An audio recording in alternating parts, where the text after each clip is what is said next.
Bien, tiempo de recibir a nuestro invitado, tiempo de comenzar el segundo tramo de nuestro programa. Agradecemos mucho la presencia en este día del diputado Fernando Amado. Le agradecemos además en su doble rol de representante justamente de la Diputación, pero también de líder del sector Ballistas Orejanos. Estos días usted ha sido noticia. Nuevamente. ¿Por qué? Usted normalmente hacía una suerte de convenciones o encuentros sí. En enero o en febrero. ¿Se acuerda? Sí, me acuerdo. Más que yo se debe acordar. Cuando justamente de alguna manera bajaba la pulsión noticiosa. Sí, es cierto. ¿Febrero o enero? Hágame acordar. Enero y febrero hacíamos. Enero y febrero. Antes de Carnaval también. Bien. La primera asamblea nacional que hacíamos, nosotros nacimos como sector dentro del Partido Colorado hace poco más de 3 meses. Cierto. Y lo primero que hicimos fue, digamos, dar los lineamientos del Uruguay y como digamos, final, como broche final de esta agenda de 3 meses intensos de vida de Ballistas Orejanos, nuestra postura propositiva y abierta en cuanto a la posibilidad de una reforma constitucional, con determinados posturas, Matien. Otra de las cosas que de repente fue lo más noticioso, que generó más ruido, fue el tema de el proyecto de ley o el anteproyecto de ley a los efectos de las encuestas, ni a meterse en la metodología de las encuestas. Lo que sí apunta es a castigar a aquellas empresas que venden un producto. La intención de eliminar, de ahorrarle a la opinión pública ese tipo de problema. Ahora, ¿cómo se materializa? Bueno, nosotros la verdad tenemos fuertes indicios de que existen algunas encuestas que por lo menos son bastante retocadas y en el caso personal hablar con gente que me asesora a nivel legal y realmente planteando si entraba o no en el delito de estafa ya está contemplado. Bueno, los que a mí me asesoraban me dijeron, mirá, en realidad el delito de estafa queda un poco difuso, fair play, digamos, ¿no? Legítimas, ¿no? Limpias. Entonces, fue la recomendación, bueno, lo mejor sería tratar de legislar en la materia.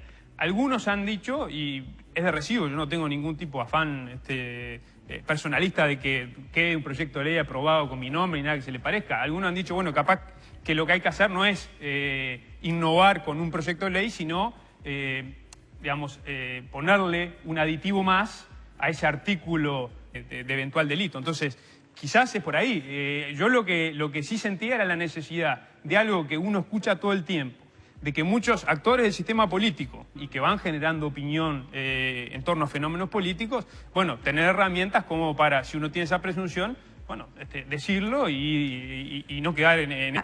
Históricamente, es decir, nosotros tenemos 3 o 4 empresas grandes que han tenido la mayor credibilidad durante todo este tiempo, de errores, por las razones que sean, sí, con las explicaciones que ellos han dado. Esa situación ha quitado parte de la credibilidad en esas empresas y paralelamente ha empezado a permitir que florezcan otras personas que quizás antes no eran ni siquiera... No, a través de la competencia. Bien.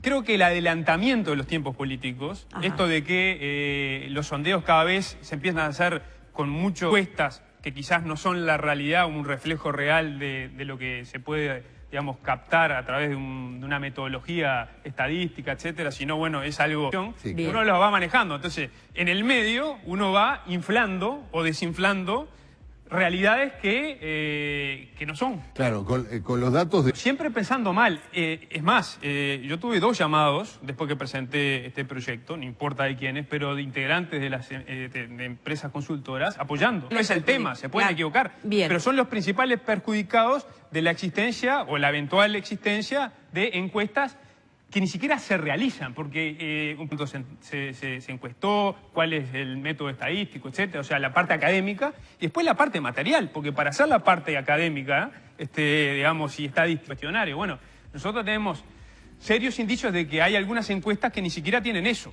Ahora, lo que pasa es que hoy en día con las redes sociales de representatividad y de proporcionalidad, sí, y prácticamente se hacen solas. Sí, nosotros en el último inciso de ese artículo único, cada ciudadanía que vote por una cosa o por otra, ¿está a favor o en contra? No, eso no es un estudio académico, metodológico, estadístico, ¿no? Como hacen muchas veces los medios o distintos programas. Sí creo en que exista penalización cuando se constata claramente que hay una encuesta que es falsa, porque no hay ni criterio estadístico claro, metodológico, que puede equivocarse o no, pero existe, que tiene un responsable académico además. Yo creo que tiene que existir la figura del responsable, que se juega el título cada vez que hace una encuesta. Que en los hechos existe. Repetir a quienes más le favorece a las encuestas de opinión, que por suerte en el Uruguay tienen una larga tradición de seriedad, que pueden verse afectados por este tipo de situación, y además a favor de la competencia electoral, yo diría limpia, ¿no? Y no situaciones que pueden existir en donde me mira con picardía. No, le miro con picardía porque estaba pensando en la misma persona. Digo, vamos a hablar claramente, pero eso obviamente es una... da la impresión de que esto cae justamente por arriba del Partido Colorado, que en esa encuesta caería cuarto, en fin. Y por eso usted decía, gente con espalda económica, yo me... Digamos, o sea, hay fenómenos hoy en la política uruguaya que digamos, de la mano del gran capital, notoriamente ingresan en la actividad política con grandes inyecciones de dinero y con una actitud que es muy notoria, además... yo diría, si uno presta mucha atención al punto de vista, desde el punto de vista democrático, porque me parece que abrazar la función pública con ese criterio es un contrasentido. Está bien, pero otra cosa son los dirigentes que están acompañando ese tipo de alternativas políticas. Es un secreto a voces que yo no los voy a... Los dirigentes, asesores... Donde es evidente que por lo menos se le pone a disposición de los dirigentes un enorme respaldo económico para ejercer esto, y sale caro siempre. ¿Pero hay plata para eso? Y ni te digo tenerlo abierto 5 años, ¿no? Bien, pero hay plata para eso, se está ofreciendo hay plata para todo. O sea, a pagar, hay alguien que está dispuesto a venderse, ¿no? Entonces, este es un juego de ping-pong. O sea, lo juegan dos partes. Y las dos partes son tan, desde mi punto de vista, sí, dirigentes, sin Pero lugar a también dudas. sacar a gente que tiene deudas. Hay campañas anteriores. Pero hay distintas modalidades. Ustedes quizás informalmente, yo soy medio kamikaze y lo digo de repente, abrir un club, de decirte, quédate tranquilo, yo te voy a financiar toda la campaña. Digo, ahí, a ver, no hay delito. O sea, son dos personas que de mutuo acuerdo hacen... Claro. Un acuerdo mutuo. Su acuerdo, digamos.